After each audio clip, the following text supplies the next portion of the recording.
Hey everybody, I just wanted to go over one of the things I've been doing the cruise missile. So, the car from the factory and any kind of tunes you might get are limited on these cars, and mechanically and electronically, these things are limited to a max about 28 pounds of boost.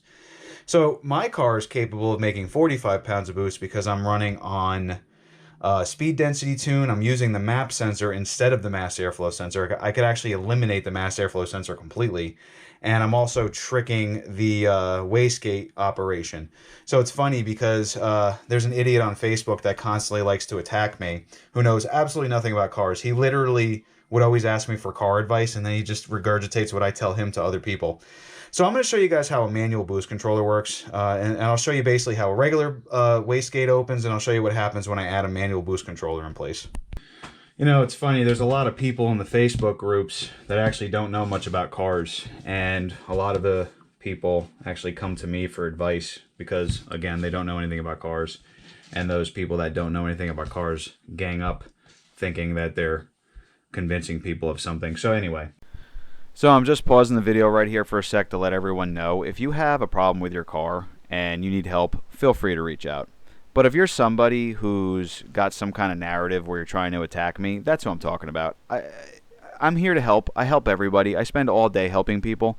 I don't have time for this immature Facebook nonsense anymore. I've been dealing with it for the last 3 years because somebody has a narrative and whatever. They have a bug in their butt. I don't know what it is. They need to grow up and just move on with their lives. I'm just sitting here trying to help people, and I just wanted to show what I did with my car because they know nothing about cars, and this is how I did it. Here's a typical OEM style wastegate. Here's my pressure gauge, or my pressure tool. I'm going to apply pressure, and this is probably going to open at about 5 psi, I think. You can already see it starting to move. I've only applied about 3 pounds of pressure. So, when you add an aftermarket wastegate to a turbocharger, you can apply higher pressure. So you're not going to see this thing moving until, oh look, we're about 12 pounds of pressure. That's when this starts moving. So what's basically happening is, as the boost pressure rises, you have a sensor, which pretty much looks like this. This is a Gen 1 cruise sensor, which is pretty much, it does the same thing. It's just a little different, but it does the same thing. You're going to have air pressure that's red on the turbo in different areas. So down here we have one, up here we have one, and then you have one that goes to the wastegate. So the one that goes to the wastegate, what ends up happening is the car wants pressure applied to the wastegate. So this only runs under pressure. So when the car reads the amount of pressure in here that the turbo is making, it starts opening the wastegate, which opens this flapper, and this opens up, and when it opens up, the turbocharger limits the amount of boost the turbo is making. So what I did on my car is I added a manual boost controller. So not only that, I also have a really heavy spring in my wastegate. I would never put that on a customer's car, but I did it on my car because, you know, I wanted to see what I could do. So basically what you're going to do is the line going from, this is basically called a wastegate controller, but the line going from the wastegate controller to the wastegate, we're going to trick it mechanically. So we're going to use my pressure tool to apply what would be like boost pressure into the wastegate, but we're going to set it up under a manual boost controller, or how a manual boost controller should be set up. Now you remember we tested this OEM wastegate at about 3 psi, and we tested the aftermarket wastegate at about 12 psi.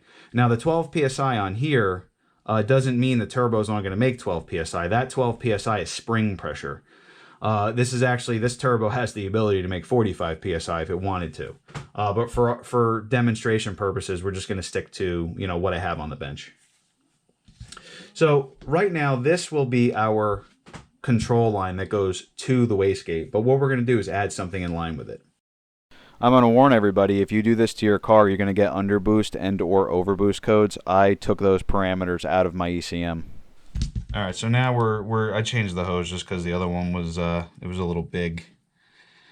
So we're feeding it with this black hose now. So now what's going to happen is when I apply pressure, it's just leaking out. And you can see when I hold my finger here, now we have pressure, and now it's leaking out. Now what we're going to do is we're going to hook up the manual boost controller. And this is another warning. I'm running a speed density tune, so the car doesn't care if I have a boost leak. So if you run a normal tune, you're going to have problems. Okay, so now the manual boost controller is in place. And what I'm going to do is I'm going to apply pressure with my pump. And you're going to see the wastegate pretty much work like normal. We should see about 12 psi. There you go. It's already starting to open. We're just shy of 12 psi. That's how you know it's pretty much working like it should. Now, what I'm going to do is I'm going to use the manual boost controller to trick the wastegate. I just have to remember what direction to put this in.